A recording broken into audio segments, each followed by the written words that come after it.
Les fusils en bois. C'est ce qu'a dit l'écrivain George Orwell en 1945. Et le football, comment se positionne-t-il entre guerre et paix à notre époque? Si le pape François a pris la peine de recevoir une délégation de grands footballeurs comme Lionel Messi, David Trezeguet ou Diego Maradona, c'est que le football fait passer un message de paix et d'espoir dans le monde. Oui, le pape François a été à l'initiative de l'organisation d'un grand match de football au Stade Olimpico de Rome. Avant la rencontre, le pape a parlé d'une rencontre symbolique. Il a dit à ses grands joueurs, dites non à toutes ces formes de discrimination. Il leur a dit aussi, les gens, spécialement les jeunes, vous regardent avec admiration pour vos qualités sportives et athlétiques. Il est important de donner l'exemple par votre attitude du quotidien. Diego Maradona en a d'ailleurs profité pour lui remettre un maillot de l'Argentine avec le numéro 10 dans le dos et une inscription à la main pour mon petit François avec beaucoup d'affection et de paix dans le monde. Ok, le pape François a interpellé les joueurs. Mais moi, aujourd'hui, je tiens à mettre en avant l'affirmation du judoka français Teddy Riner qui dit « Il faut se dire une chose, sans arbitre, il n'y a pas de sport ». Effectivement, sans arbitre, il n'y a pas de match. L'arbitre est là pour faire respecter les lois du jeu et protéger les joueurs. Le respect de l'arbitrage est donc l'affaire de tous. Joueurs, entraîneurs, parents, dirigeants et spectateurs. Si l'arbitre prend une décision, il faut la respecter, même si l'erreur est possible, car son rôle est difficile. Il n'a que ses yeux pour juger très vite, et il est seul face aux joueurs des deux équipes. Et je vais même dire que c'est sur ses épaules que repose la responsabilité de juger et de sanctionner les mauvaises conduites. Aujourd'hui, je viens vers vous avec ce sujet pour vous faire une proposition qui peut révolutionner le football et lui donner une bien meilleure image. J'appellerai cette proposition faire du football un outil pour la paix. Mon idée, le vainqueur ne serait pas forcément ceux qui ait marqué le plus de buts, mais ceux qui ont commis le moins de fautes. Je vais peut-être vous étonner, car du haut de mes 1m50 et de mes 16 ans, depuis 2 ans, je suis arbitre officiel de football.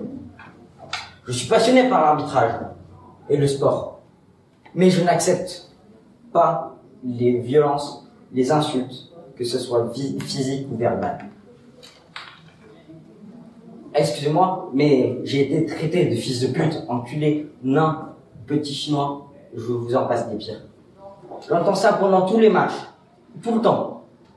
Moi, je tiens à lutter contre toute forme de discrimination, et je crois que je l'incarne physiquement. Je suis sûr que vous arrivez à imaginer la force, la motivation, la rigueur qu'il m'a fallu pour s'imposer dans ce milieu.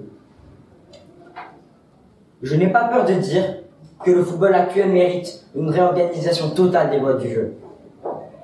Il m'est arrivé de mettre un carton rouge à un entraîneur pour ce manque de respect et pour la violence de ses mots envers les joueurs ou l'arbitre. Comment accepter un tel comportement de la part de celui qui transmet aux joueurs la tactique mais aussi la règle de vie? Pour tout ça, je propose de développer un football nouveau. Et je pense à Andrés Jiménez, surnommé l'arbitre de la paix en Espagne, qui a quitté l'arbitrage pour imaginer, en tant qu'éducateur, un football sans violence. Je vais encore plus loin dans ma proposition, en imaginant la création d'un label pacifique. Ces clubs s'adresseraient aux joueurs jusqu'à leurs 15 ans, et les règles seraient les suivantes. Les buts ne seraient comptés pour les équipes les ayant marquées. Les fautes seraient comptées en points négatifs pour les équipes qui les ont commis. Vous allez me dire, mais quel est ton objectif? Et vous allez aussi me dire, pourquoi jusqu'à 16 ans et 15 ans? Pour répondre à la première question, plaisir, engagement, rigueur et fair play, tel est mon objectif. Pour répondre à la deuxième question, 16 ans. Oui, 16 ans est l'âge légal pour débuter dans le monde professionnel. Cela signifie que le jeune footballeur bénéficierait d'une formation de ses 5 ans à 15 ans pacifique. Qu'il continue ensuite en amateur ou en professionnel, il aura acquis pour toujours les bonnes valeurs et le respect. Je sais qu'il va falloir se confronter aux fédérations, à ceux qui veulent et rêvent de gagner beaucoup d'argent. Mais il faut mieux plaire à ceux qui veulent d'un monde meilleur pour les enfants et les adultes de demain. Je vous rappelle à nouveau que George Orwell, en 1945, a dit « Le sport, c'est la guerre, les fusils en moins ». En 2022, n'est-il pas temps de changer notre fusil d'épaule? Montrons et félicitons nos enfants pour qu'ils apprennent la victoire en éprouvant le plaisir de jouer dans le respect de chacun. Et vous, êtes-vous prêts à soutenir ces futurs clubs label Pacifique? Merci.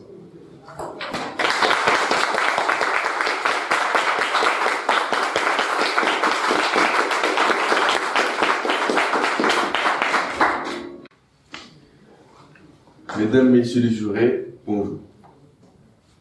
Sans paix, il n'y a pas de développement durable, et sans développement durable, il n'y a pas de paix. Aujourd'hui, je vais m'exprimer sur une problématique mêlant 2 thèmes. La paix, comme le développement, est-elle durable? Pour commencer, le développement durable se maintient sur 3 principaux piliers. Le pilier social, le pilier économique et le pilier environnemental. Mais alors, quel est le rapport avec la paix? Le rapport avec la paix est que ces 3 piliers forment la société actuelle. Donc oui, la paix comme le développement est durable. Car il y a une bonne entente des pays au niveau économique. Le commerce est établi dans les pays du monde. Nous pouvons prendre l'exemple de l'Europe. Il y a des échanges de produits divers et variés. Tous ces échanges reviennent à plus de 843 milliards d'euros. Ainsi, pour la paix, il serait souhaitable que la même entente se fasse avec les différents pays du monde. Dans le contexte social, la laïcité est mise en place. La laïcité est mise en place. La cohabitation des religions et la mixité des couleurs est saine dans la société actuelle. Nous pouvons prendre l'exemple de la France, car c'est un pays laïque où tout le monde peut vivre selon son envie, selon sa religion, selon sa classe sociale ou selon son orientation politique. Si la paix cohabite avec la laïcité, alors le pilier social sera validé. Pour l'environnement, avec la protection des espèces en voie de disparition, réduire la déforestation, ou en limitant la pollution, en passant à de nouvelles énergies, comme l'éolien, nous pouvons prendre l'exemple de la marque Ferrero, qui enlève beaucoup d'huile de palme, qui détruit beaucoup de palmiers pour en extraire son huile. Certaines marques en font un dérivé en soustrayant cette huile. Concernant la protection animale, de nombreuses entreprises et groupes protègent les espèces en voie de disparition. Pour prendre l'exemple des Sea Shepherd, qui protègent les baleines de baleiniers chinois aux japonais pour éviter d'en faire du tissu ou d'autres matières textiles. Si tous ces éléments sont réunis et perpétués, alors la paix et le développement y seront installés. En revanche, dans certains pays ou continents, cette conclusion n'est pas la même. Sur le continent africain, dans certains pays, les braconniers chassent des bêtes illégalement, ce qui nuit au pilier environnemental. Dans certains pays de ce continent,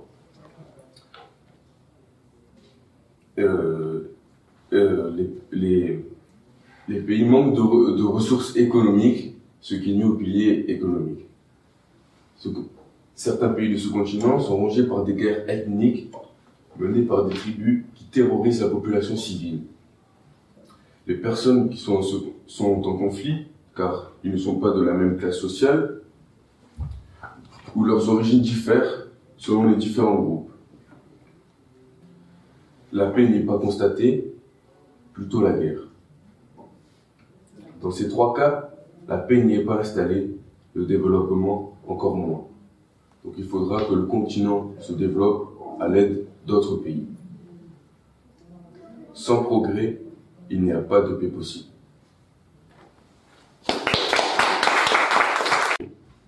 Faut-il la paix, qu'importe le prix? Vouloir la paix à n'importe quel prix est une idée complètement logique et sensée. La paix est une chose qui a une valeur inestimable. Vu comme ça, il faudrait instaurer la paix, qu'importe le prix. Mais moi, je pense que non. Je vais vous poser la question à vous. Serez-vous prêt à vous sacrifier pour cette paix? Et si oui, est-ce que vos proches seraient en paix avec la mort d'un être cher? Je vais vous parler d'un grand homme, Gandhi, un homme sage, qui a consacré sa vie à la paix. Mais c'est aussi ce qui lui a valu sa mort. En voulant réconcilier son propre peuple, les hindous, avec les musulmans, Gandhi se fera assassiner par un fanatique de son propre peuple. Voilà ce qu'il arrive à un homme qui essaie d'instaurer la paix dans ce monde.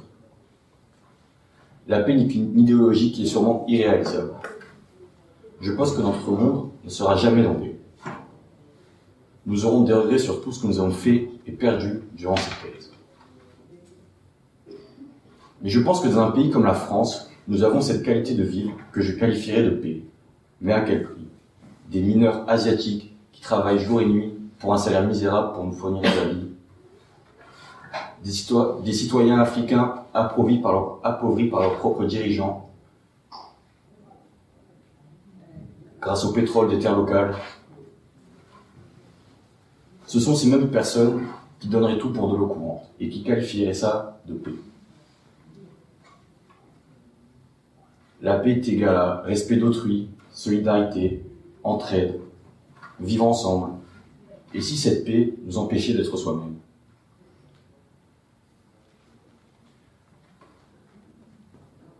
Est-ce vraiment dans la nature de l'être humain? Si l'être humain n'a jamais trouvé cette paix, c'est peut-être qu'elle ne lui correspond pas. L'être humain a des tempéraments, des émotions qui changent, qui varient. C'est ce qui fait la beauté de notre race. Et c'est pourquoi les hommes sont en conflit. Leurs accords, idéologies, physionomie de la vie divergent. C'est ce qui crée des conflits. C'est ce qui fait notre monde. Le monde ne sera jamais en paix, ou alors elle sera fictive. Je conclurai en disant que la paix n'est que la solitude. Merci. Je veux que l'on réfléchisse tous ensemble, aujourd'hui, sur la limite morale que l'on doit se donner pour faire la paix. Je me pose les questions, sommes-nous obligés de dire la vérité pour que nous soyons tous en paix, ou alors utiliser le mensonge pour faire la paix? La paix est l'un des besoins fondamentaux de l'humanité, c'est le bien le plus précieux de l'être humain. Sous son aile bienveillante, dans la paume de ses mains, elle veut réunir tout homme dans ce monde, dans la sincérité, sans trouble et sans violence. Drapeau blanc, croix rouge, casque bleu, colombe, rameau d'olivier, tous ces symboles nous rappellent les valeurs de la paix qui doivent être dans le monde entier. La non-violence, le respect d'autrui,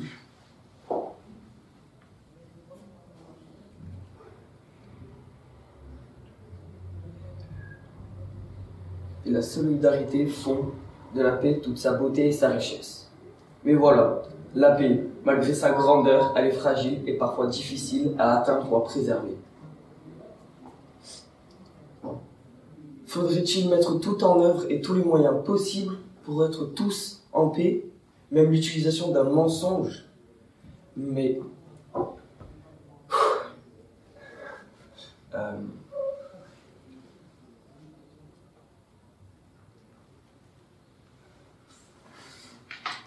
je jure de dire toute la vérité, rien que la vérité, je le jure. Ce serment laisserait donc la place au mensonge.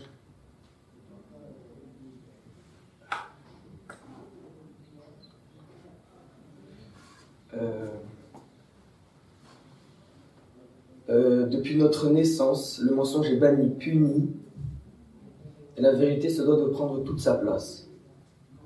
L'éducation l'oblige. l'éducation oblige, nous avons tous été plus ou moins élevés dans l'apologie de la sincérité. Les grands philosophes ont tous fait également l'éloge de la vérité et ont montré la laideur du mensonge. Par exemple, Kant, dans son texte « Un prétendu droit de mentir par humanité », en 1797, refuse tout droit de mentir envers soi et envers autrui, sans exception, en toute occasion, est en devoir de dire ce qu'il croit être la vérité. Le pape Jean-Paul II, lors de la célébration de la journée de la paix, a lui aussi affirmé sa position en disant « La vérité, force de la paix ». Et nous a montré ces 4 conditions pour avoir la paix: la liberté, la justice, l'amour et la vérité. Malheureusement, l'histoire nous démontre que le mensonge a été bien plus souvent utilisé pour faire le mal et non pour faire le bien. On est alors sur l'utilisation du mensonge pour son propre intérêt personnel et pour faire la guerre et non pour faire le bien. Par exemple, nous avons l'opération Himmler et les campagnes victorieuses de Jules César. L'opération Himmler est entrée dans l'histoire comme le coup d'envoi des hostilités de la Seconde Guerre mondiale, gigantesque mise en scène visant à justifier l'invasion de la Pologne. Jules César, dictateur et général impérator, a écrit par sa propre plume ses grandes victoires.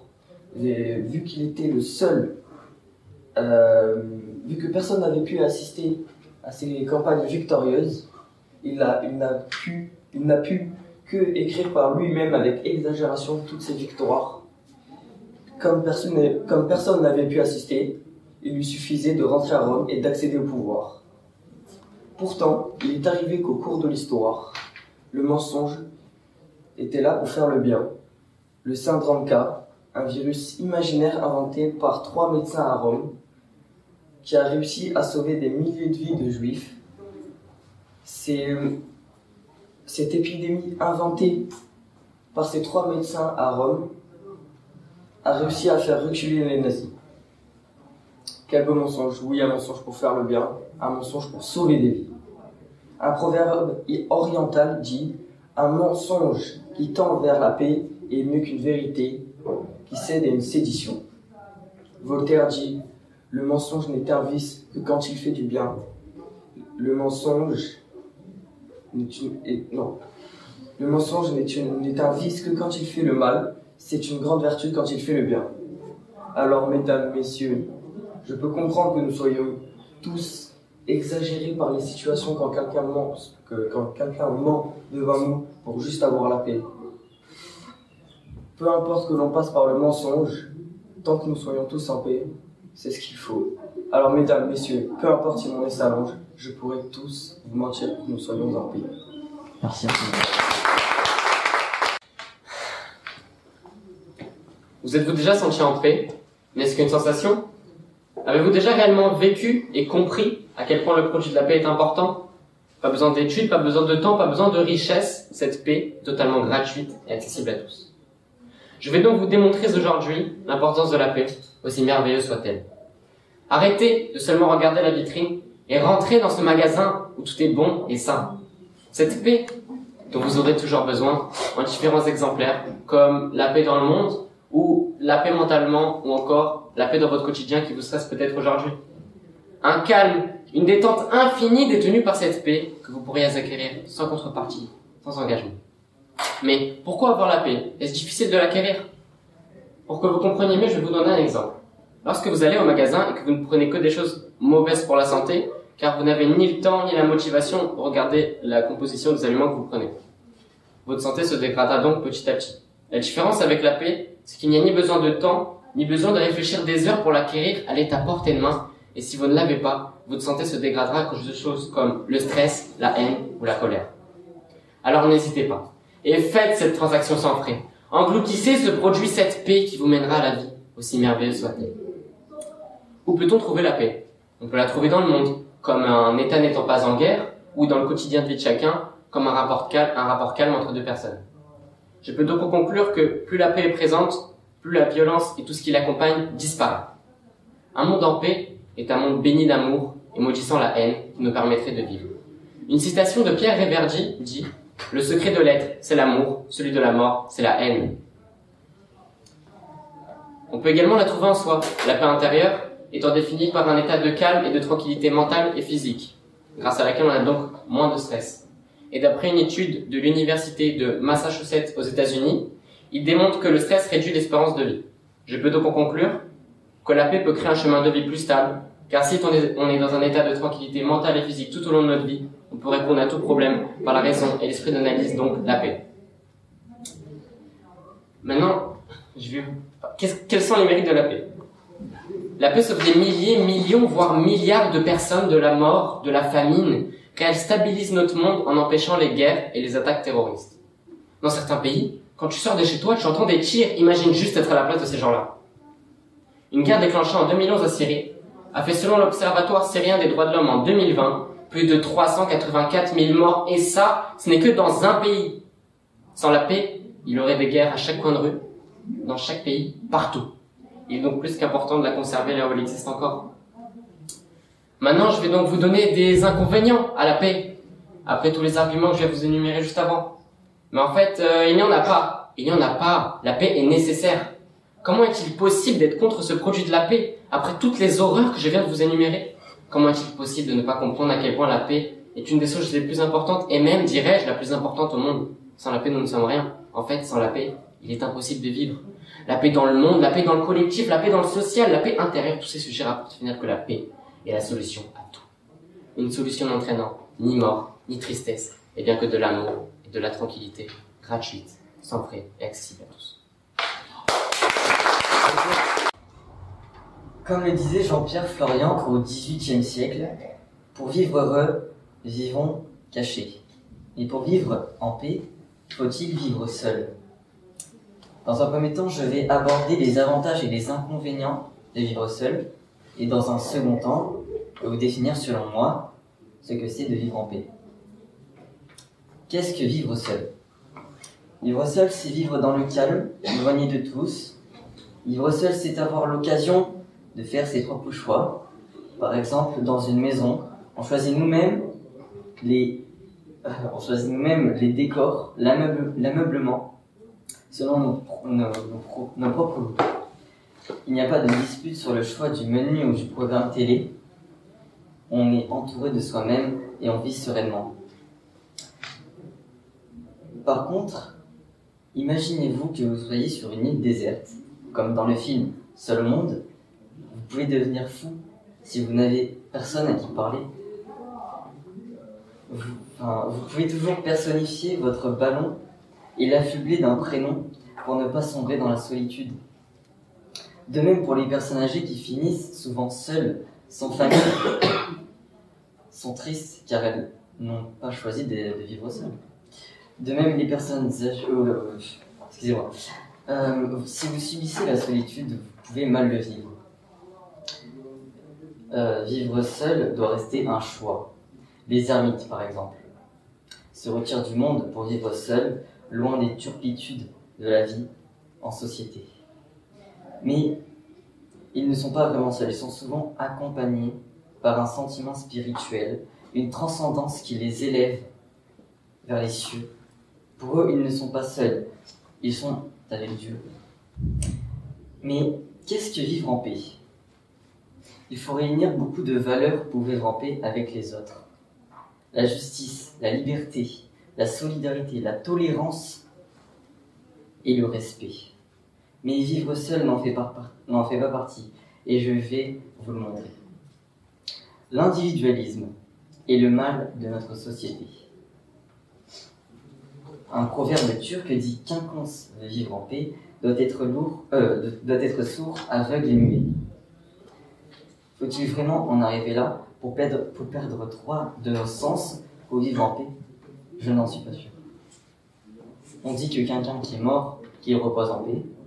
Effectivement, il est seul dans sa tombe, mais faut-il vraiment en arriver là? Si on accepte de dire que vivre en paix, c'est vivre sans dispute, sans conflit, sans guerre, alors effectivement, Il vaut mieux vivre seul pour avoir la garantie de vivre en harmonie avec soi-même. C'est être en paix avec ses sentiments et ses émotions. Les regrets, les remords nous empêchent de vivre paisiblement. Notre âme est sans arrêt tourmentée par ces fantômes du passé. Pour Jean-Jacques Rousseau, vivre en paix, ce n'est pas simplement ne pas faire la guerre, mais c'est aussi être libre. Libre dans sa tête, libre dans son cœur, libre dans son âme. Le chanteur Renaud dira encore plus simplement, vivre libre, c'est souvent vivre seul. L'Europe a longtemps vécu en formant des alliances très fortes, jusqu'à partager une même monnaie. Vivre dans la paix pourrait alors signifier vivre avec des valeurs communes, partager un même destin. Mais on voit que la paix est fragile, qu'il suffit d'un peu d'ego démesuré pour anéantir 70 ans d'efforts. Être en paix n'est pas forcément synonyme de calme, mais plutôt d'harmonie, de bonheur. Et comment imaginer le bonheur si l'on est seul? Partager des activités avec d'autres personnes nous emplit de joie, d'amour et de bonne humeur. On se retrouve dans un état paisible lorsque l'on n'a plus de soucis du quotidien, du travail, des devoirs, de l'avenir. Par exemple, quand on est en vacances, éloigné de toute contrainte extérieure, et pourtant on pourrait être en paix tout en étant entre amis ou en famille avec les siens. Pour conclure, pour vivre en paix, faut-il vivre seul?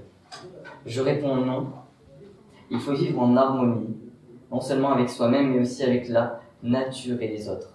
Mon expérience personnelle m'a montré que pour vivre heureux, il fallait vivre entouré de tous ceux que l'on aime. Merci. Si toutes les religions enseignent la paix, pourquoi n'arrivons-nous pas à avoir la paix? Aujourd'hui, je vais vous présenter pourquoi la paix... C'est moi, je me suis trompée. C'est pas grave. Allez, on recommence. On la refait. Si toutes les religions enseignent la paix, pourquoi n'arrivons-nous pas à avoir la paix? Aujourd'hui, je vais vous présenter pourquoi la religion peut amener à la paix et pourquoi elle peut amener à la guerre. Premièrement, qu'est-ce que c'est la religion? À la base, la religion, c'est un mélange de foi qui vient du cœur, d'un rite et d'une idéologie. Le plus important dans la religion, c'est l'idéologie. C'est celle qui va faire si la religion est dans un but positif ou dans un but négatif. C'est simple, si on commence avec quelque chose de négatif, on ne peut pas arriver avec une fin positive. Alors que si, direct, le début est positif, on arrivera automatiquement à quelque chose de positif. Si la religion a un but de pouvoir, de puissance et de monopole, elle ne peut pas faire la paix. C'est simple, c'est-à-dire depuis des siècles. Que ce soit au jour de maintenant, en Antiquité, au Moyen-Âge, comme quand on faisait des croisades, ou bien quand on allait dans les îles, on attaquait les gens, on les tuait, on les attaquait, on les pillait, on les prenait en esclavage, et en plus, on les obligeait à avoir notre religion. Est-ce qu'une religion peut amener la paix si on l'oblige? Une religion, c'est quelque chose qu'on doit vouloir, quelque chose qu'on doit vouloir suivre. C'est pourquoi, de mon point de vue, je ne pense pas que la religion passe par la paix. Parce qu'elle-même, elle peut pousser au monopole de la paix. Par contre, la religion peut apporter la paix. Parce que la religion, à la base, c'est aussi quelque chose qui permet de guider les croyants, de leur donner un sens à leur vie, de leur donner des règles. Donc, catholiques, musulmans, juifs, orthodoxes, hindous, ensemble, faisons enfin la paix, une bonne fois pour toutes. Merci. 2021, Mavachou, la youtubeuse aux 200 000 abonnés sur les réseaux sociaux, s'est suicidée après des mois d'une campagne de haine en ligne. Elle n'est hélas qu'une victime parmi tant d'autres. Dès lors, on peut légitimement se demander si la paix est vraiment possible sur les réseaux sociaux. Si je pose ces questions, cela veut-il dire que nous sommes en guerre? N'exagérons rien.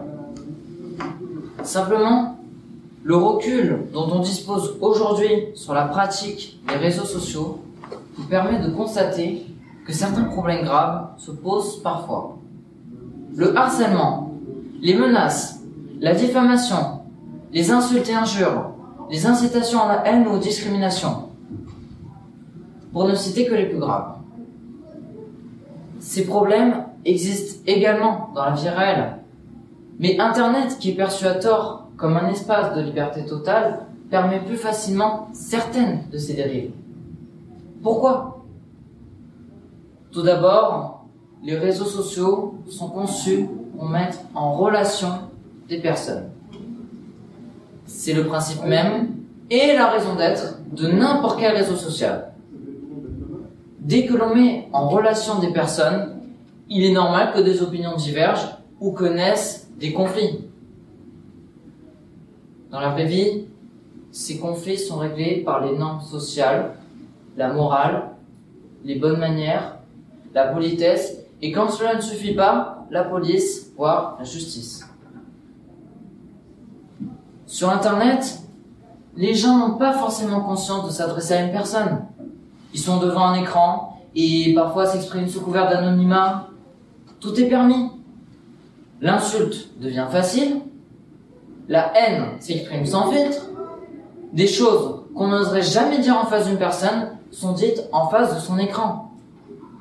On a parfois le sentiment que l'espace de liberté qu'est Internet devient un défouloir.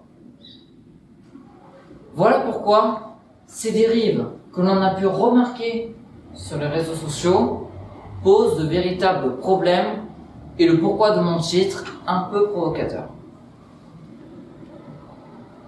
Si nous sommes en guerre, nous disposons de deux armes. La première, la responsabilisation.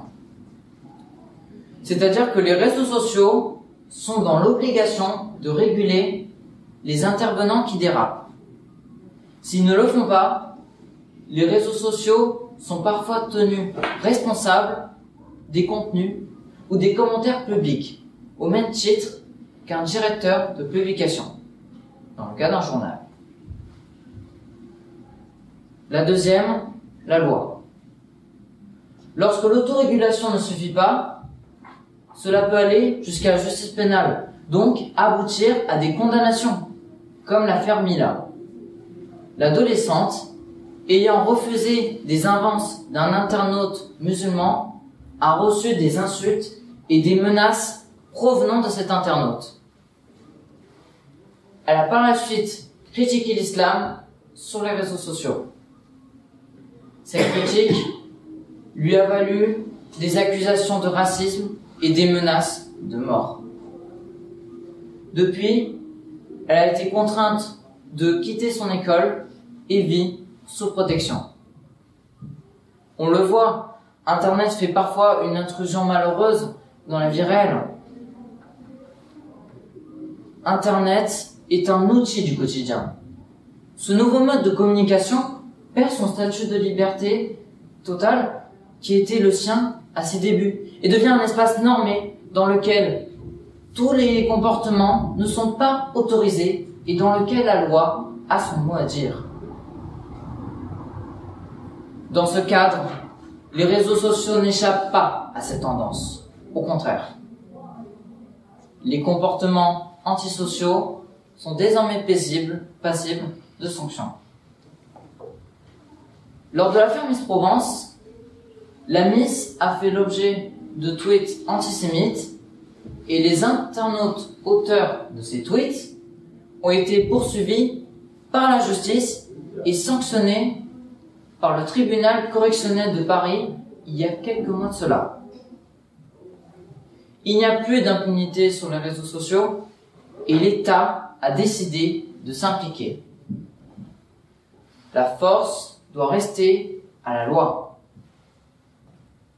En définitive, pour répondre à la question posée au début de mon intervention, on peut dire que pour maintenir la paix sur les réseaux sociaux, c'est la même chose que dans toute société humaine dans le monde réel. Il faut disposer d'armes pour maintenir cette paix. Comme dans le monde réel, ces armes sont l'ordre social, le droit et la loi. Les réseaux sociaux n'échappent pas à la règle. Ils sont chacun, à leur manière, une société, mais une société à l'échelle du virtuel. Les réglementer et réglementer les comportements déviants qui peuvent parfois s'exprimer permet d'imposer un ordre social qui se substitue à la loi de la jungle. Ainsi fonctionne toute société. Merci. On a tous un jour vu ce moment de magie croiser ce héros, malgré lui qui le souvenir. Connaissez-vous cette phrase de soprano dans son titre Un héros du quotidien? Certes, il est vrai que la musique parle avant tout de solidarité. Mais s'il y a solidarité, c'est qu'il y a la paix quelque part. Mais alors, la paix ne pourrait-elle pas se manifester par des petits gestes du quotidien? En été 2021, je suis allé à Monaco avec mon père pour aller photographier les voitures de sport. En était passant dans une ruelle, on tombe sur un téléphone, par terre, au milieu de la route. Comme s'il avait été jeté d'une fenêtre de voiture. Nous l'avons ramassé, nous voulions l'amener au policier. Sauf que, entre-temps, le téléphone sonne. C'était le propriétaire. On le retrouve, lui et sa femme, à un carrefour, et on lui rend le téléphone. Lui et sa femme sont extrêmement reconnaissants envers nous d'avoir retrouvé leur téléphone qui contenait tout de même 6000 photos de famille. Donc, autant éviter de les perdre. Donc oui, la paix peut se manifester par des petits gestes du quotidien. Ça ne coûte pas beaucoup d'efforts de rendre à son propriétaire un téléphone. Ces petits gestes créent de l'estime envers ces personnes-là. Il suffit juste d'y mettre du sien et cette paix apparaît. À quoi bon aller jusqu'à des rites pour un simple regard de travers? Je veux dire, un simple pardon peut simplement détendre l'atmosphère. Au collège, en 4e, j'ai souffert de harcèlement scolaire. Un garçon venait constamment me chercher des noises, en pensant que c'était un jeu. Mais moi, ça ne me faisait absolument pas rire. Je n'étais visiblement pas en paix avec lui. Puis un jour, du jour au lendemain, plus rien. Comme si nous étions en paix. En réalité, je suis simplement allé lui parler, calmement. Je lui ai expliqué mon problème. Dorénavant, nous sommes en paix. Aujourd'hui, quand on se croise, on ne se tire plus la gueule comme on faisait à l'époque. On se parle et on se check à la manière des jeunes d'aujourd'hui. Le pardon, ce simple petit mot, est une immense source de paix. Pour faire la paix, il faut pardonner, certes. Mais il faut que la personne, que les deux personnes admettent les erreurs qu'elles ont commises. L'un des plus grands problèmes de l'être humain, d'ailleurs peut-être ce que je lui reproche le plus, c'est qu'il ne veut jamais admettre ses erreurs parce qu'il a peur du regard des autres. Ces personnes ne sont pas en paix entre elles. Encore du vécu sur ce prochain exemple. Il y a quelques jours, je suis allé à Cultura pour aller acheter du matériel de dessin, comme tous les graphistes aujourd'hui. En sortant, je vois une grand-mère pousser difficilement son chariot. Le groupe de jeunes qui était passé avant, quelques mètres plus tôt, non, absolument pas réagi. Ils semblaient même se moquer de la grand-mère. Moi, sans réfléchir, je vais voir cette grand-mère et je l'aide à pousser son chariot jusqu'à sa voiture. Je l'aide même à rentrer ses courses dans le coffre. En retour, elle me dit « Mille merci, jeune homme, c'est très gentil de votre part, vraiment merci. » Elle me tend même un billet de 5 €. Je ne l'ai pas aidé pour recevoir 5 €. Je l'ai aidé parce que j'ai pitié de cette personne. Je suis dorénavant en paix avec elle. Donc oui, la paix se manifeste aussi par ce genre de petits gestes. Certes, aider une grand-mère à pousser son chariot nous fait perdre un peu de temps. Mais honnêtement, qu'est-ce qu'on y perd? À part du temps, on aura créé un sourire. Ma grand-mère me dit souvent que faire plaisir, ça fait plaisir. Elle me dit même qu'elle est plus heureuse que moi quand elle me prépare un plat qui me plaît. Faire plaisir est aussi une preuve de paix. Maintenant, si vous trouvez un téléphone portable dans la rue, rendez-le à son propriétaire. Si vous voyez quelqu'un se faire agresser ou harceler, allez stopper l'adversaire. Si vous voyez une personne âgée en difficulté, allez l'aider. Donc oui, on a bel et bien tous un jour vu ce moment de magie, croisé ce héros malgré lui qui veut sauver une vie. Un mot, un sourire, une histoire, et l'espoir refleure.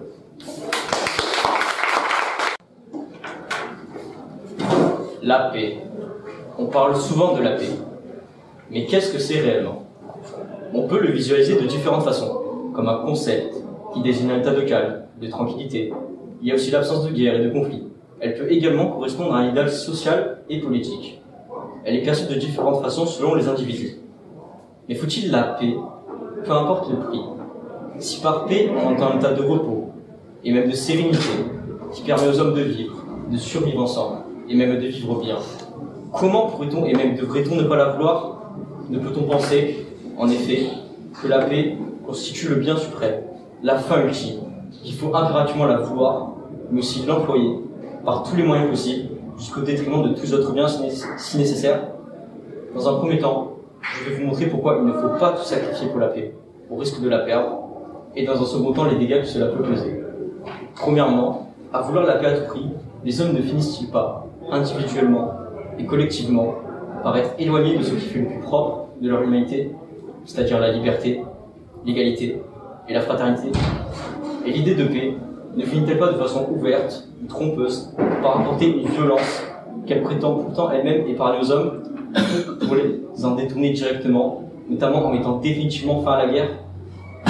Réfléchissons ensemble à cette question. Prenons comme exemple un soldat partant à la guerre pour la paix de son pays. Il va décimer des innocents, il va voir des atrocités, il va être traumatisé en devenant un bourreau. Une fois terminé, certes, la paix sera instaurée, mais il aura perdu sa paix intérieure. Donc la paix sera globale, mais plus individuelle, selon les personnes qui vont contribuer. Et donc de cette perte peut en découdre de la tristesse, des regrets, un sentiment de vide intérieur. Elle peut faire perdre ce qui fait de nous des êtres humains. Deuxièmement, la paix parvient au monde des hommes comme une exigence, un devoir faisant l'objet d'une représentation, d'une idée de droit qui s'oppose à l'existence de faits de guerre. La guerre est de situation, la paix est d'institution.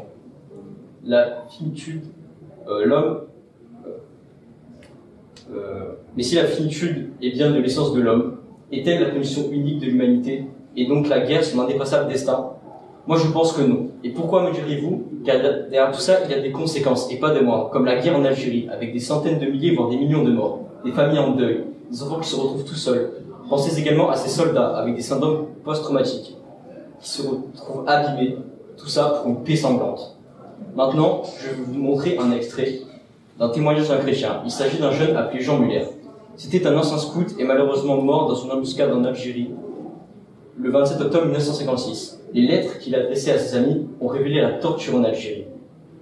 Ainsi, après avoir décrit les différents procédés de manipulation et de torture en Algérie, Jean Muller écrit « Nous sommes loin de la pacification pour laquelle nous avions été rappelés. Nous sommes désespérés de voir jusqu'à quel point l'homme peut s'abaisser. »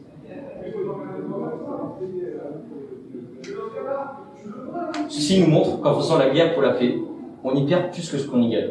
D'une part, en temps de guerre, tout le monde est concerné. Que ce soit les hommes au front, les femmes dans les usines, les enfants, les personnes âgées, les personnes handicapées, tout le monde est concerné et impacté. Et le problème d'avoir la paix n'est pas résolu, car le monde peut être en paix, si nous ne sommes pas intérieurement, tout cela ne sert à rien. Donc c'est pourquoi il faut instaurer la paix par l'instruction des erreurs passées, le partage, la bienveillance, le pardon, et non à la guerre. Le seul moment où la guerre doit être obligatoire est quand nos libertés sont menacées, comme durant la Seconde Guerre mondiale avec l'invasion des nazis dans toute l'Europe, notamment en France. À ce moment-là, nous devions à la fois nous battre pour la paix, mais aussi pour notre liberté, notre patrie. Malheureusement, à ce moment-là, nous n'avions pas le choix. Alors qu'aujourd'hui, tout est différent. Nous pouvons amener une paix saine et durable, sans altercation. Et comme disait Marie Curie dans une de ses citations, la paix, à n'importe quel prix, ce n'est plus la paix. Bon, on t'écoute. Donc pour bien commencer, vous avez 12 minutes de retard. Merci. On commence bien pour le respect. Ça tombe bien, on parle de la paix. Donc, la paix. Un mot qui signifie à la fois tout et rien, plus rien quand même. Mais bon, une semaine de ski, ce n'est pas rien. Donc disons que la paix est tout. Or, qu'est-ce que tout? On dit souvent, qui sait tout ne sait rien. La fameuse phrase « Tout ce que je sais, c'est que je ne sais rien, tandis que les autres croient savoir ce qu'ils ne savent pas ». Vous connaissez? Non? Bon. Fameuse phrase philosophique. Donc la paix. La paix, un modèle, une question que beaucoup traitent, notamment certains groupes de personnes, pas des sectes, hein. Certains groupes de personnes, des rassemblements, qui partagent un mode de vie, des idées, une philosophie. Ces gens passent leur vie à répondre à ce genre de questions. Qu'est-ce que la paix? Qu'est-ce que le bonheur? Qu'est-ce que la conscience? Qu'est-ce que le désir? Comment aborder le désir?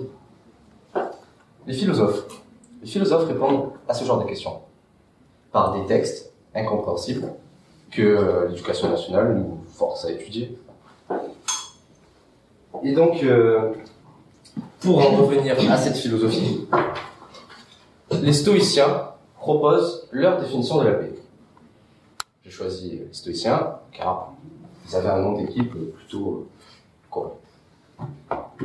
Les stoïciens, donc une philosophie apparue au IIIe siècle avant Jésus-Christ, comme certains de mes professeurs, je ne sentais pas ici, et repose sur un principe de détachement émotionnel.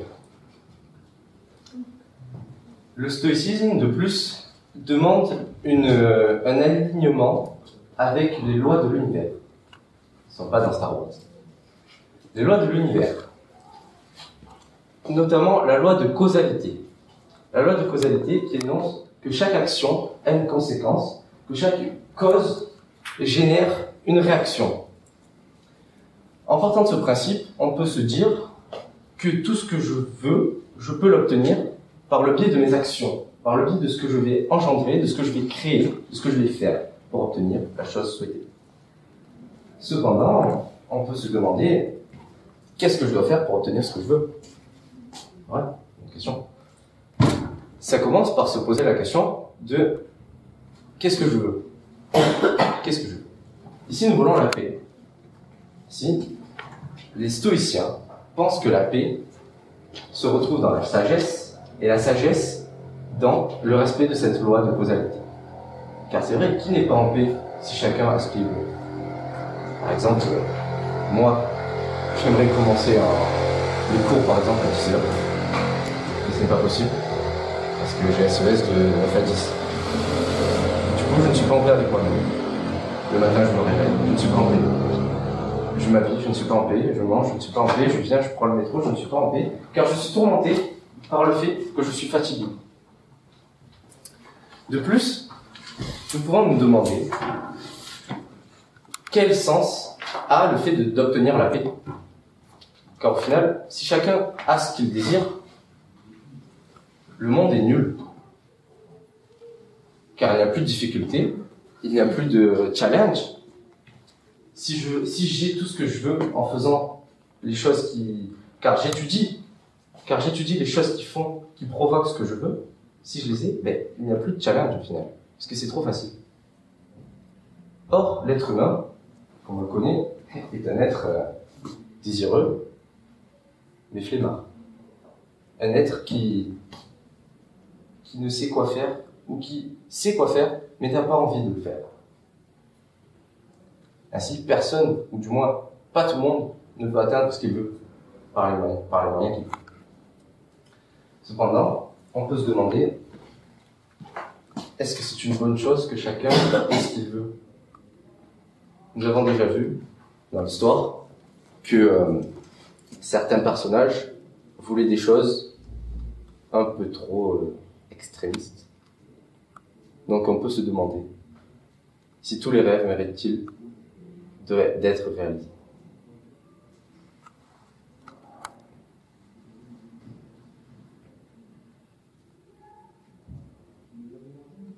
Merci.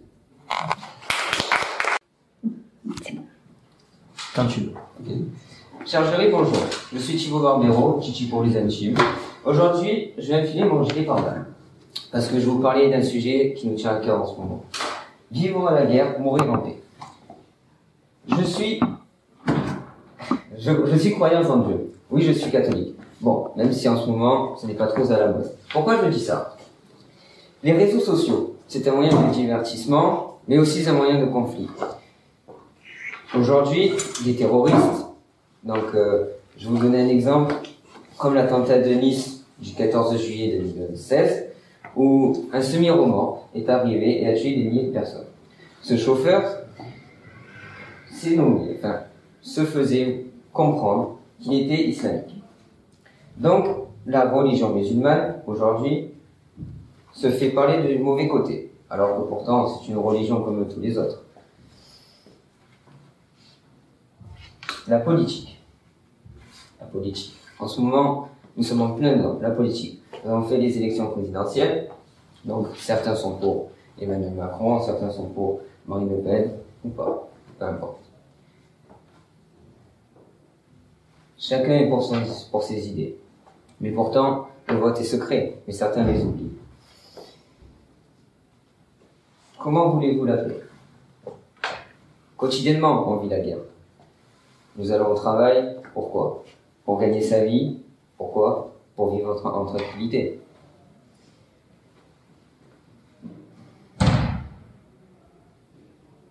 Nous avons la guerre en ce moment, la Russie avec l'Ukraine. Pourquoi? Parce que chacun partage ses idées, comme je viens de le dire. Chacun, malheureusement, ne respecte personne. Chacun fait ce qu'il veut. Ils sont au pouvoir et en profitent. Vous pouvez prendre l'exemple de Poutine si vous voulez. Vous êtes pour ou contre lui, peu importe. Comme je vous l'ai dit, chacun ses idées. Aujourd'hui, vivre en guerre, mourir en paix. J'ai choisi ce thème. Parce que nous vivons dans une société dans laquelle nous avons peur. Si nous prenons l'exemple de l'épidémie de la Covid-19, nous avons eu des événements inédits, comme un confinement par exemple. Un confinement, des couvre-feux. Nous sommes en guerre, nous a dit haut et fort notre président de la République Emmanuel Macron. Certains font des manifestations contre des vaccins. Pourquoi? Parce qu'ils se croient comme des médecins. C'est-à-dire, un vaccin est sorti en moins d'1 an. Cela n'aura pas plu, ils ont dit, nous n'avons pas assez de recul. Nous avons eu des restrictions sanitaires, donc le pass vaccinal, pour ceux qui veulent se faire vacciner, libre de son choix. Nous avons eu le pass sanitaire, vous savez ce que c'est.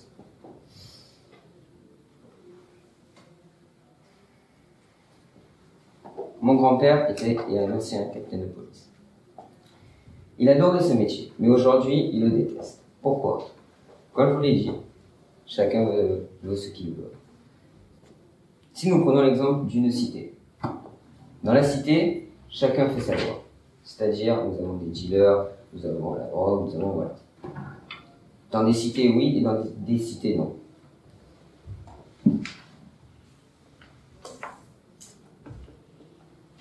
La mort règne dans ce monde, quotidiennement. Alors, est-ce qu'il faut avoir peur de la mort? Ou alors, être plutôt content si elle vient? C'est à vous de voir. Merci de m'avoir écouté. La paix intérieure est un mot vide de sens. C'est une paix glorieuse qu'il nous faut. Qu'est-ce que la paix intérieure? Que nous apporte-t-elle et comment l'obtient-on? La paix intérieure est la fortune de l'inconscience spirituelle. La paix intérieure permet d'agir et de répondre à toute situation par la raison et l'esprit d'analyse. Développez votre paix intérieure. Avancez dans la construction de vos buts avec sérénité. Bonjour, je m'appelle Amin Abou, j'ai 15 ans et je suis là pour vous montrer qu'est-ce que la paix intérieure. C'est un stade spirituel qui a changé ma vie. La paix intérieure ne dépend pas de l'extérieur, mais des profondeurs de l'âme. C'est une citation que j'ai un jour vue en me baladant dans les profondeurs de Marseille. C'était soit un fou ou une personne sensée qui était sûre qu'elle voulait laisser sa marque de paix. Atteindre la paix intérieure signifie avoir une sensation de bien-être, de bonheur qui nous enveloppe dans une immense tranquillité. Il s'agit d'établir une connexion spéciale avec nous-mêmes, de créer un lien entre notre esprit et notre âme, ainsi qu'avec le monde qui nous entoure. D'être en mesure de percevoir des détails dont nous n'avons pas conscience auparavant, et en même temps de les apprécier. Dans cet état, nous parvenons à isoler notre esprit toute peur, inquiétude ou sensation négative ne pourra plus nous déranger. Attention, c'est une sensation de paix intérieure, mais pas de stupéfiant. La paix intérieure ne s'achète pas, c'est le plus précieux des biens. On peut prendre l'exemple de personnes très riches, parfois à la limite du hors-la-loi. La spiritualité nous rend plus conscients de ce que nous voulons réaliser, si nous savons quels sont nos objectifs et savons parfaitement ce que nous voulons réaliser. La spiritualité, la paix intérieure nous permet de canaliser notre énergie vers les aspects positifs de notre vie, vers ce qui nous fait nous sentir bien. Cela nous aidera à être plus heureux. Grâce à la paix, nous pouvons aussi réduire le stress. Quand nous atteignons la spiritualité, nous apprenons à mettre de côté toutes nos préoccupations, ce qui augmente notre niveau de bien-être psychologique. En conséquence, tout le stress accumulé commencera à disparaître. Ce manque de paix intérieure s'est ressenti pendant le confinement, dû au Covid, où les gens se filmaient en train de faire du sport chez soi, en les mettant sur les réseaux sociaux, et les nombreux suicides ou séparations. J'ai bien dit les nombreux suicides ou séparations. Parce que oui, cher jury, 99% des gens qui ont respecté le confinement sont suicidés. La paix intérieure permet de résoudre 3 de nos principaux problèmes. Les émotions exacerbées, la peur du lendemain et les erreurs d'appréciation. Mais pourquoi est-il si difficile de se sentir en paix dans le quotidien de nos vies? Je ne sais pas. Parce que nous agissons avec émotion, que nous raisonnons à travers nos peurs, nos traumatismes, nos angoisses, nos impressions, et parce que globalement, nous manquons de confiance dans la suite de notre chemin. Ce qui en revient de manquer en confiance en soi, puisque c'est nous qui bâtissons la route. Ainsi, développer une paix intérieure passe par l'apprentissage de la tranquillité. Tranquillisez-vous en étant actif. Référence à un grand artiste, Bob Marley, qui était très tranquille en paix avec soi-même. Si vous vous sentez en mouvement, vous serez moins fixé sur ce qui vous angoisse au jour le jour. Qu'appelons-nous être actifs? Cherchez le changement. Vous êtes anxieux le matin lorsque vous partez au travail? Eh bien, cherchez vos pourquoi et vos comment. Soyez dans le concret de l'avancement. Utilisez toutes les techniques. Yoga, respiration, pensée positive, projet de voyage. Branchez-vous à un autre espace de votre vie. Si jour après jour, vous ressentez à un moment de votre journée des pensées négatives, alors changez la routine de ce moment-là. Modifiez votre agenda, votre méthode de travail, votre trajet. Cherchez le changement. Vous pourrez croire que le changement n'apporte pas la paix. Mais le risque, or, il n'en est rien. Le changement participe à la paix parce qu'il est avancement. Pour favoriser une tranquillité intérieure, ne réagissez jamais à chaud. Dans toute situation où vous vous sentez envahi par des sentiments négatifs, colère, tristesse, chagrin, vexation, vous risquerez de répondre à l'attaque plutôt que d'en dire quelque chose et de fermer la porte à un règlement qui ne soit pas un règlement de compte. Affrontez vos peurs, vos angoisses, vos pensées. Il vaut mieux savoir précisément ce qui vous empêche d'être dans une paix intérieure. Un jour, un grand et petit homme a dit « La personne qui n'est pas en paix avec le monde sera en guerre contre le monde entier. » Alors chacun doit trouver sa paix de l'intérieur. Cette personne-là, c'est Gandhi.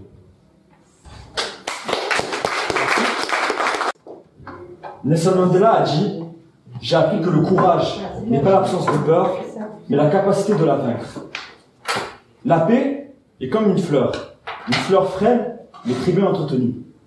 Cette fleur est soumise à énormément de dangers, comme par exemple les jours de pluie, les jours de froid, les jours de neige.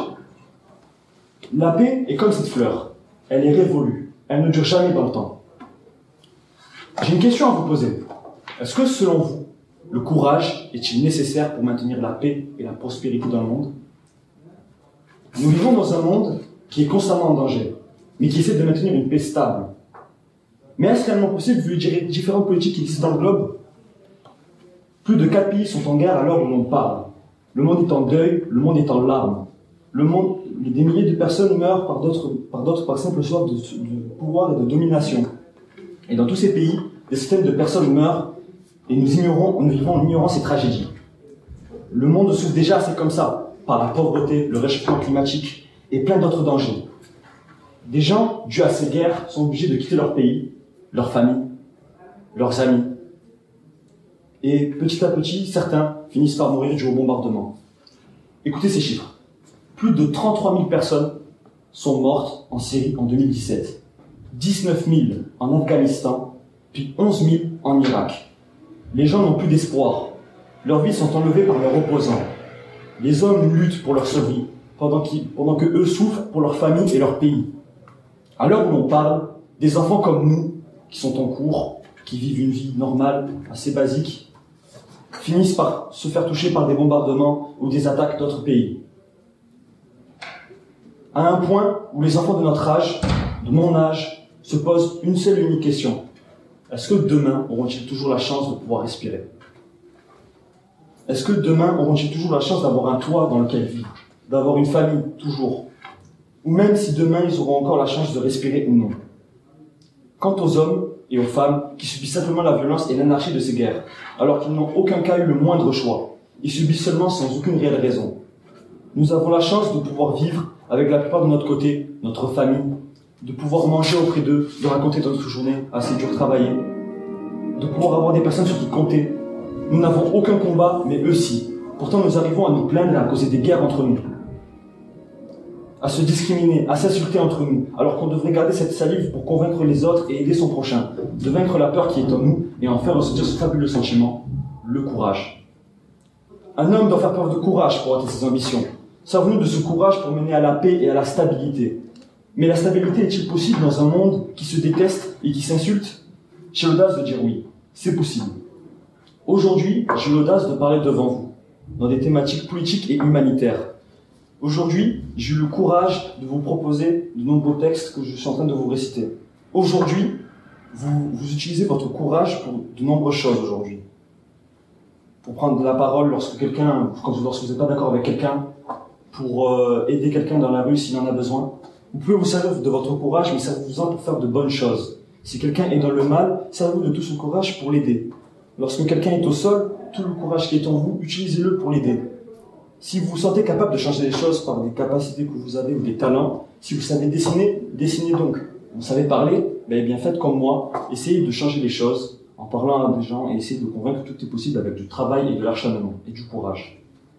Et en fait, peut-être qu'un jour, nous vivrons dans un monde où il n'y aura plus de cauchemars, plus d'événements, plus de guerres, et peut-être qu'un jour nous vivrons enfin avec courage et humanité. Alors déjà bonjour, et j'espère que vous allez aimer. Moi déjà pour commencer c'est, est-ce que le sport c'est un motif de paix? Est-ce que ça rapporte la paix? Je m'appelle Ilyes Sabou, j'ai 15 ans, et aujourd'hui je vais vous parler du sport pour la paix. Avant toute chose, le sport c'est un formidable outil de cohésion sociale qui, par ses valeurs, favorise le sentiment d'appartenance et l'harmonie entre les peuples. Il est avant tout un jeu qui transcende les frontières, les cultures ou les convictions, mais à travers le sport, on retrouve les valeurs du respect, de la solidarité, de l'esprit d'équipe et de l'échange. Ces valeurs sont essentielles pour garantir une coexistence pacifique. Alors, déjà pour commencer, qu'est-ce que la paix? Que signifie le mot paix? Et enfin, qu'est-ce que cela représente pour moi? La paix est un état de concorde, de calme ou de tranquillité, où les peuples sont en accord. Le concept de paix exclut les querelles, les conflits entre les citoyens pour instaurer une vie harmonieuse. On voit qu'aujourd'hui, dans la vie d'aujourd'hui, il n'y a pas une vie harmonieuse. On peut voir dans des pays, notamment ceux qui sont en guerre, en Afghanistan, en Syrie, en Irak, en Palestine ou même maintenant en Ukraine. La paix, pour moi, mais je pense aussi pour vous, la paix représente le fait de vivre sans conflit, sans violence, sans haine. On peut prendre l'exemple des matchs de l'OM, de Paris, où il y a une violence extrême. C'est pas une violence, c'est pas une paix, c'est pas une pression de gagne ou de rivalité, c'est de la rancœur, de la haine envers les supporters adverses. Mais c'est justement le sport qui permet de nous rapprocher, d'éteindre nos conflits, de nous serrer les coudes. La pratique d'un sport apporte également une rigueur et participe à travers la poursuite d'objectifs, à la quête de sens. Mais au service de l'éducation, heureusement pour nous, le sport apporte en tant que langage universel et apprend à se battre pour un but commun. Il permet de s'initier au travail d'équipe et de développer un sentiment d'appartenance à des valeurs. Les initiatives se sont donc multipliées pour faire du sport un moyen de résoudre les conflits ancestraux, de bannir les préjugés et garantir la paix à travers le monde. Le handisport était un très bon moyen de rapprocher et d'intégrer les personnes handicapées, notamment avec la mise en place des Jeux paralympiques, qui concentrent des athlètes à mobilité réduite, amputés, aveuglés ou mentalement paralysés. Le sport est un moyen puissant de jeter de pont. Il permet de rassembler les gens, de façonner la paix. Les Nations Unies eux-mêmes considèrent le sport comme un langage universel. En Afrique du Sud, un programme a été utilisé et une évolution du programme a montré que la majorité des participants exprimaient moins de stéréotypes raciaux que les gens n'ayant pas participé au programme. Mais il a aussi démontré la grande facilité à transcender les différentes classes sociales. C'est ça le plus important, c'est à différencier les classes sociales. Le foot de rue peut rassembler toutes les classes sociales, du plus riche au plus pauvre, comparé aux autres sports comme le tennis, le golf ou l'équitation, qui est consacré à une classe plus prestigieuse, plus haute dans la hiérarchie. Je parle bien sûr des riches. Par exemple, Monsieur Pellissier peut sortir de la rue et au foot, Nathan Nali ou les jurys du Rotary. Chaque année, l'organisation Peace and Sport, basée à Monaco, organise un forum qui réunit les instances dirigeantes sportifs et les autres chefs d'État pour un changement plus positif, pour améliorer ce changement. À travers ces ONG, de nombreux autres sportifs s'engagent et en servant de modèle auprès des plus jeunes, favorisent une éducation positive. On peut prendre par exemple l'exemple de John Carlos et Tony Smith, qui ont été deux athlètes afro-américains qui ont délaissé leur carrière et leur vie pour se battre contre un but commun, la ségrégation. Ils ont fait la remise des points levés, ils ont fait la remise des trophées, le point levé, pour signe de contradiction, pour se battre. Si ça, c'est pas un motif de paix, c'est magnifique. En 1978, l'UNESCO définissait eux-mêmes la pratique du sport comme un droit fondamental, mais malheureusement, qui n'est pas acquis pour tout le monde. De nombreuses personnes souffrent encore de discrimination dans leur milieu sportif. Ils souffrent encore de leur orientation, ils souffrent encore de leur origine ou encore de leur apparence physique. Pourtant, le sport doit être un vecteur de diversité. Il doit favoriser l'inclusion, il doit fédérer les individus autour d'un but commun et il doit leur apprendre à respecter les indifférences pour en faire un véritable atout. La méthode Williams est un film où deux filles noires tentent d'écrire leurs rêves dans l'histoire du tennis, mais avec difficulté car elles sont d'autres couleurs. Les mentalités doivent changer. Les mentalités doivent changer. Et en ce sens, permettre à tous d'exercer le droit de faire du sport. Le droit de faire du sport. C'est ce qui va permettre de nous apporter un brin ou une existence de paix dans notre société. Je ne sais pas si la parole est un sport de combat. En revanche, ce dont je suis intimement convaincu, c'est que la parole est l'arme de la paix. Voilà ce dont moi je suis convaincu. Cela est ma conviction. Pour moi, le sport a participé à toutes les grandes révoltes du monde. Le sport apporte tellement d'émotions, des frictions, de l'excitation, de la joie. C'est ce qui nous force à supporter notre équipe, nos pays, nos amis, nos frères. C'est ce qui nous force à se serrer les coudes pour faire de nous une société unie pour la vie. Bonjour, je m'appelle Adrien, à Vinsac. Je suis aujourd'hui venu pour vous faire une présentation sur ma thématique qui est « Est-ce que le mensonge peut amener la paix ?» Tout d'abord, je tenais à vous dire que j'étais le meilleur éloquent du monde, donc King Tower, Mundo, bref, des traductions en japonais et en indonésien, on l'a compris. Pour vous, c'est quoi le mensonge? Qu'est-ce que c'est, votre définition? Pour moi, je pense que le mensonge, c'est l'énoncé délibéré d'un fait contraire à la vérité, ou encore la dissimulation de la vérité. Dans ce dernier cas, on parle plutôt de mensonge par omission. Il ne faut pas le confondre avec la contre-vérité, qui est une affirmation inexacte sans que son auteur le sache obligatoirement. Le point d'accord dans une discussion est crucial. C'est-à-dire que si on n'arrive pas à trouver un point d'accord, on n'arrivera jamais à se sortir de celle-ci,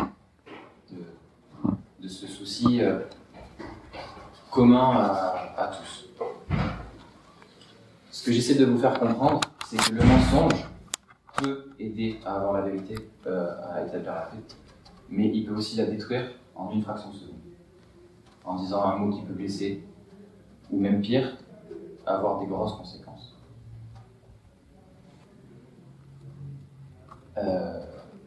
Je pense clairement que la vérité peut apporter la paix.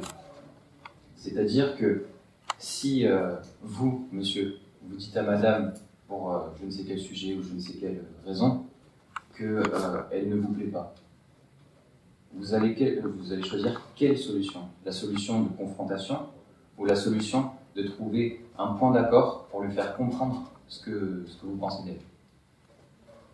Donc, j'affirme que le mensonge peut établir la paix.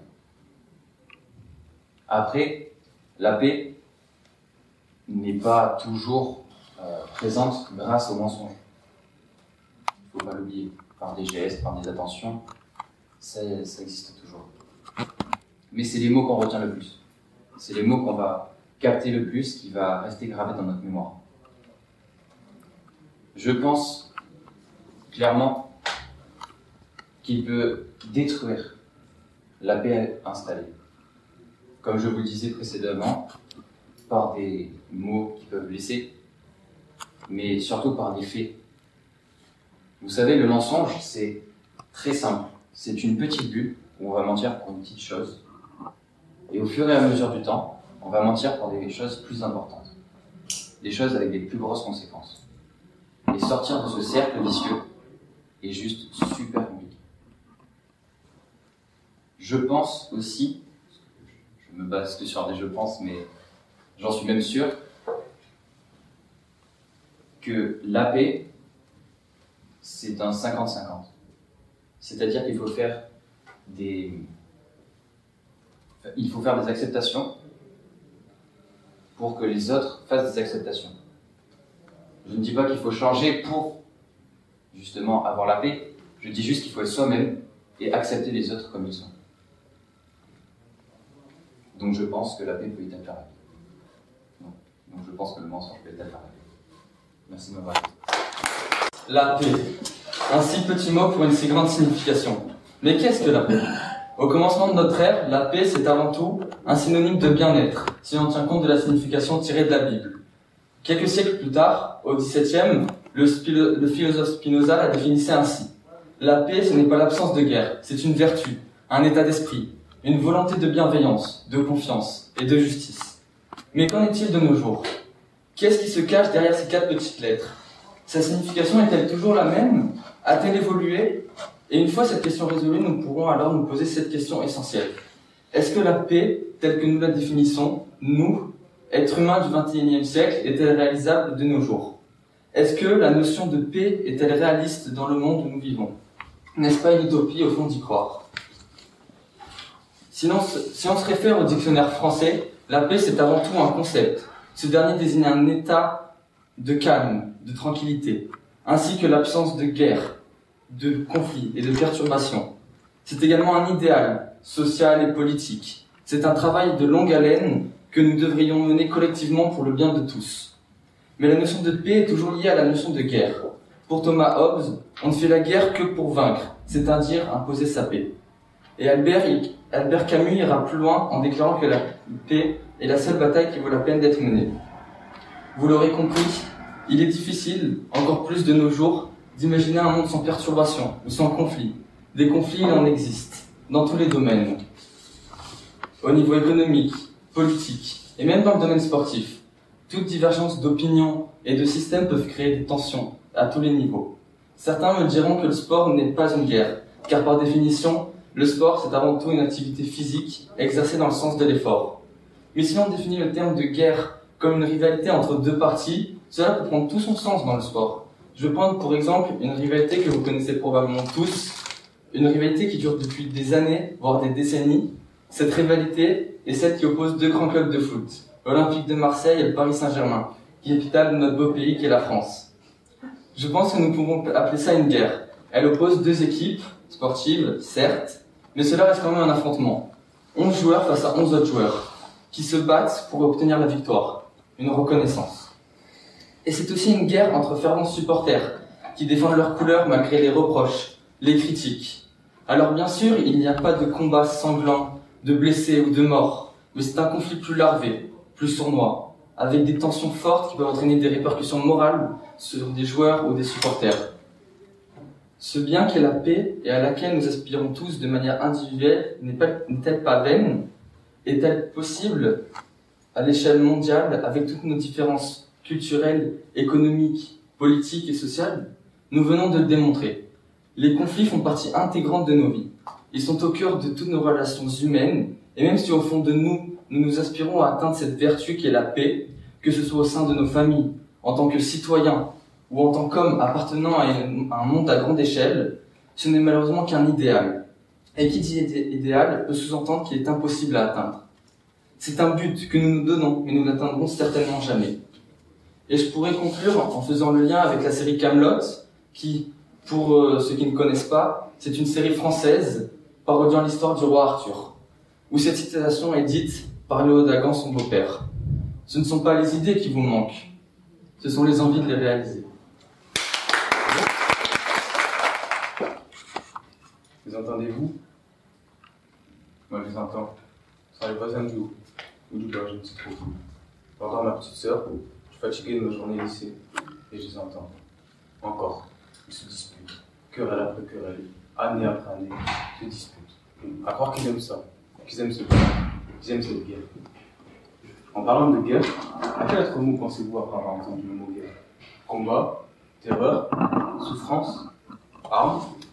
Si tous les pays du monde se réunissaient pour qu'il n'y ait plus de guerre dans le monde, que les armes disparaissent, pensez-vous que les guerres disparaîtront et que la paix régnerait? Selon moi, la réponse est non. Puisque allez dire à mon ami qui habite au 5e étage, qui regarde tous les soirs le sol, qui hésite à sauter, que nous sommes en paix, je ne pense pas qu'elle serait d'accord.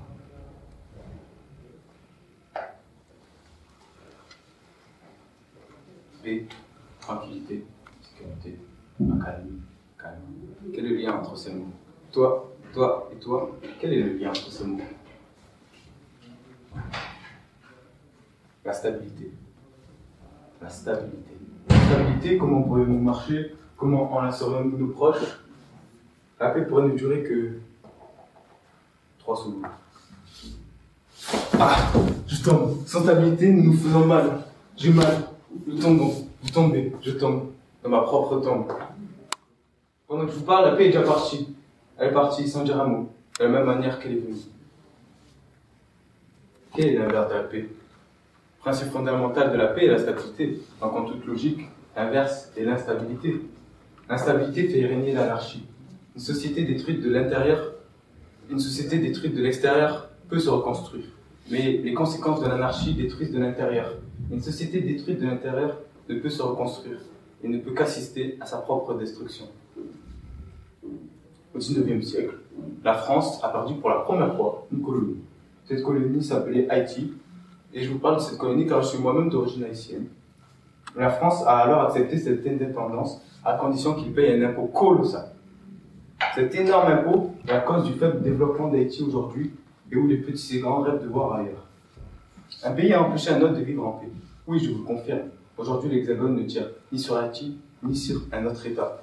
Mais pensez-vous réellement que ne pas savoir ce que l'on mange ce soir est synonyme de paix? Pensez-vous que réellement des parents avec des trous noirs à la place des yeux et qui sont à la limite du gouffre sans retour est une situation où l'on peut se sentir en paix? Prenez la guerre froide, cette guerre capable de vous glacer le sang en un instant, là où deux grands du monde se battent sans même se toucher, dans leur ring, prenant la planète Terre au ring, à se fusiller du regard, à l'affût, prêt à bondir sur leur ennemi. Les armes, les bombes nucléaires, la technologie, pensez-vous que tout cela est propice à la paix? Je ne pense pas. Faites-moi rire, car je ne trouve pas ça drôle. Faites-moi rire, car je voudrais me changer les idées. Je voudrais aussi changer les idées de ceux qui nous dirigent, dans la lumière comme dans l'ombre. Aujourd'hui, à cause de violences conjugales, une femme meurt tous les 3 jours. Malgré des tragédies comme cela, je suis content quand même de vivre en France, car c'est un merveilleux pays de pouvoir avoir des suivis psychologiques, même physiques, mais je suis principalement heureux parce que nous pouvons vivre. Pas simplement vivre une belle vie, non. Vivre avec ma famille, des amis, une école où je peux apprendre. Prenez un enfant en Iran, Pakistan, qui ne peut pas aller à l'école à cause des bombardements et qui ne peut pas sortir avec ses amis car ils ont peur, car il a lui-même peur. Aidons-les. À chacun notre échelle, mais aidons-les. Il faut se réveiller, ouvrir les yeux et comprendre la gravité de la situation. Cet ado apeuré et moi on a le même âge. On a tous les deux des problèmes, mais on n'a pas les mêmes problèmes.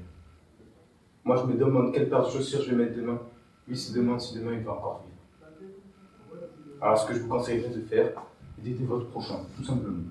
que ce soit en montant les courses de votre voisin âgé ou en donnant une pièce à un SDF et donc. Si votre acte peut rendre une personne plus heureuse et en paix, n'hésitez pas, faites-le. Je pense que nous serions très heureux si notre voisin puisse nous aider, car la roue tourne et elle tourne très vite. Sur ces paroles riches en émotions, bonne réflexion.